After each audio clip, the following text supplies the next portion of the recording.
ariko rero naragira umugisha yuko mfite umuvandimwe hafi. Ni byinshi twanyuranyemo na Gisele, hari groupe twabagamo Mamesiri na Papisiri nibo bayihagarariye, hari n'indi Mama Keira Debora nawe na ba mama na kindi bari bahagarariye. Ubuzima Gisele yabayemo bwo gutwita nibwo ngende bwibandaho cyane, kuko bimukiye inaha agifite akada gatoya, ariko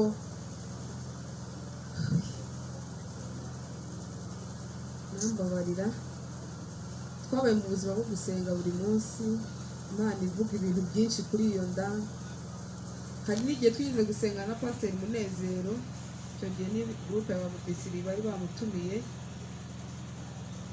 Icyo gihe Pastor Munezero aramusengeye cyane, nanjye arambwira ngo naringiye kugenda nk'uko mama yapfuye. Dushima Imana, turavuga ati Imana uhabwe icyubahiro kuko duhagazeho.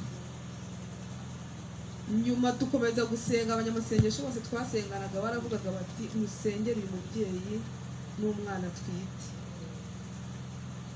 Nyuma nibwo Imana akiviriya hirya muri Tanzania, nibwo umunyamasengesho yamubwiye ati, Imana yaramubwiye ngo ngiye kugutegera indege yihuse, ugiye kujya kuvuga ubutumwa. Ati ninjye uzayigutegera. Dutekereza nk'abana b'abantu, turavuga ati biriya byafeyirinze, ibi bigiye kunyuramo, turishima, turavuga abantu habwa icyubahiro.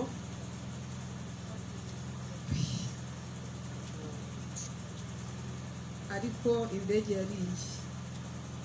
Kanihute, kwa gatandatu nibwo namusuye,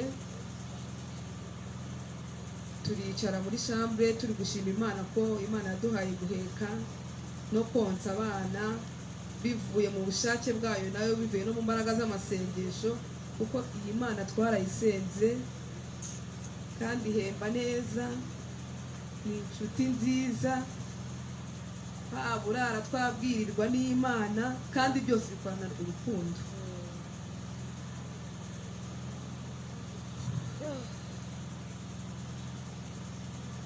Reka nihute.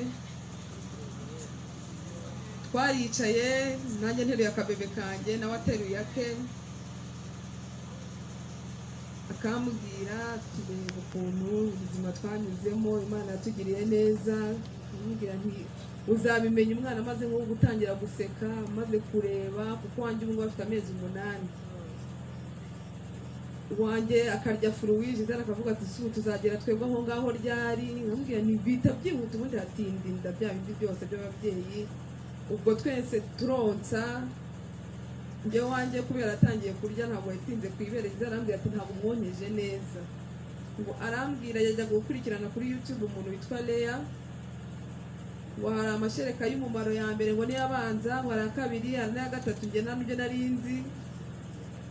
Arambwira ati iyo umukuyeho gutyo wihuta ntacyo naba yonse. Ndambwira nti wanjye rwose mu mwanya niba ari uko yatangiye kurya. Dutera story, tuvuga ubuzima twabayemo, ntabwo nzi impamvu twabivugaga. Nabwo yambwiye ko muramukazi we ngo Imana yari imaze iminsi babwira ngo basengere umubebe we cyane.